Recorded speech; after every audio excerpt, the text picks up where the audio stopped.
You've implemented quite a few instructional tools in the classes I observed. Can you tell me what they are, how you came to use them, and when possible, discuss how they assist with student learning? Sure, and I'll give them to you in the order of how I started implementing them. The first thing that I implemented would be the use of PowerPoint, and I started using that many, many years ago. It's very important for me in the times where I am more of in a lecture mode and not so much in a group learning mode, to have for the students an outline of what we're going to be talking about through PowerPoint, so they have a shell they get ahead of time. And that way it'll have the figures and the diagrams, and they're not spending their time trying to draw it out while I am discussing it, but they can just fill in and add in and note the trends. If we're going to work through a problem, I'll put the problem up there, then we can work through the solution together. So PowerPoint was the first thing I started to implement. The next thing I went to is the classroom management system, which I use Blackboard now. That enables me to get out information to my students, whether it be we've done this group activity in class and they have to turn it in to me, and now they don't have a copy of it, so I will post for them the group activity that we did in class. I will also present solutions to it that they should have come up with when they did the activities, so they can receive information of what we've done in class that they don't have a hard copy of. If it was a quiz we took in class and I'll keep the quiz, I will give to them on Blackboard a copy of it so they can use it as a study tool. I might post corrections. If I said something really stupid in class that wasn't quite right, then I can say, oh, by the way, my brain went on vacation, this is the truth. Or I can post their grades and how they're doing with their class participation in Blackboard. So that was the second thing I really started to implement. Third thing would be classroom response system. I had started off with something called e-instruction. I now use Turning Point, and this is a way to, in the lecture mode, I might stop and just say, are they getting it, and see if they can answer a question based upon what we've talked about. Or I might give them a small inquiry-based concept to kind of discuss with people around them and answer personally.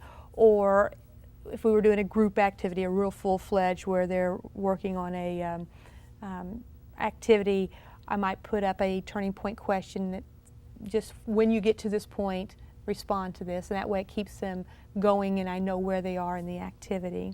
So that would be the third thing I use. Then I started using a digital pad. This is something that I can write on the pad and it will show up into PowerPoint, or I can give it to a student, and when they're reporting out after a group activity, they can themselves write, and we can pull up what they've written on that pad in the screens, and we can discuss what they did with it.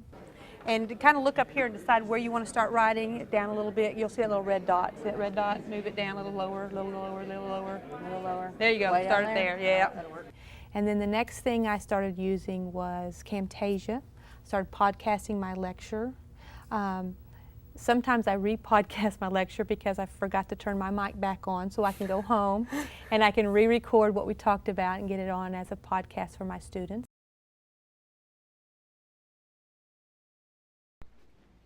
All right, so we're going to cover the section on equilibrium today to form 100%. They're going away. The power of 1 times I2's concentration. And one other way that I use the podcasting is after we've done a group activity, if the class time runs out and we really haven't had a good opportunity to wrap it all up and put a neat bow around it and say, this is what you learned, by the way, then I can go back and I can podcast a wrap-up overview of that group activity. Or sometimes I even just give as an alternate way of getting the material, because some students would like to just hear me explain it, where they didn't have to sit and figure it out. Hear me explain it. So sometimes I will just podcast a lecture, what I would have lectured if I wasn't in group activity mode, and post that as a podcast. So I believe that hits the main technology things that I use. About how long did it take for you to grow and develop your comfort levels with some of these technologies? Yes, I certainly didn't pick them all up at once. And when I said I started using PowerPoint first, I used that for several years, probably 3 or 4 years before I added my next component, which would be the clickers. Again, I used those for 3 or 4 years before I added anything else. The digital pad is last year in Camtasia. I added both of those things into it in the last year, but it's been for the most part, just slowly picking up and seeing the tools out there and wanting to give them a try. So it does take you some time to adjust, figure out your comfort levels. And did you make some mistakes implementing some of those tools as well? Oh, sure. I do make sure that I've practiced with it before I do it in front of the class. So I try to get comfortable with it, but whenever you're using technology, you've got to expect that when you go in and you're expecting things to run perfectly, they aren't always going to run perfectly. There are so many times where I will stop my mic, turn my mic off when we're doing group work, and then want to turn it back on as we start explaining it for my podcast, and I'll forget to do so.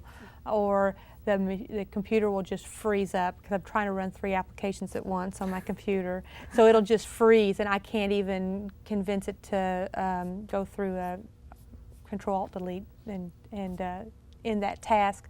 So I'll just kind of switch over to the chalkboard and start writing on the chalkboard instead, and until we get to a good point where they're working on something, and then I can cry for help and get something taken care of. But it doesn't happen all that often. It seems to, the closer I get to the end of the semester, the computer is getting more and more frustrated with trying to do all the things I want it to do.